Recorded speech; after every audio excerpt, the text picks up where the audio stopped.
શ્રીમદ ભગવાન 6 આત્મ સંયમ યોગ શ્લોક 16 નું પઠન કરીએ. નાત્યસ્નતસ્તુ યોગો સ્થિત નૈચૈકાત્મનસ્નતઃ ન ચાતિ સ્વપ્નશીલસ્ય જાગ્રતો નૈવ ચાર્જુન. અર્થાત, હે અર્જુન, આ યોગ ખૂબ ખાનારાનો સિદ્ધ થતો નથી, તેમજ બિલકુલ ન ખાનારાનો પણ સિદ્ધ નથી થતો. એ જ રીતે ઘણું ઊંઘનારાનો પણ સિદ્ધ નથી થતો અને હંમેશા જાગનારાનોય સિદ્ધ થતો નથી. અહીં કૃષ્ણ ભગવાન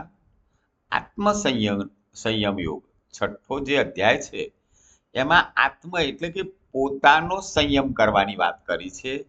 યોગીએ કેવી રીતે બેસવું જોઈએ, યોગીએ કેવી રીતે યોગ કરવા જોઈએ, શું ખાવું જોઈએ, કેવી રીતે ઊંઘવું જોઈએ.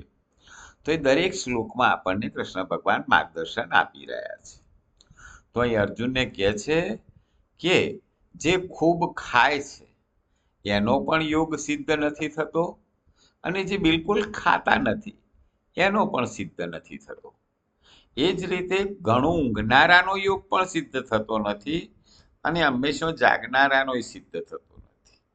અહીં ભગવાન આપણને કહે છે કે કોઈ પણ વસ્તુનો અતિરેક અથવા બિલકુલ ઉપયોગ ન કરવો, એ બંને વસ્તુ હાનિકારક છે.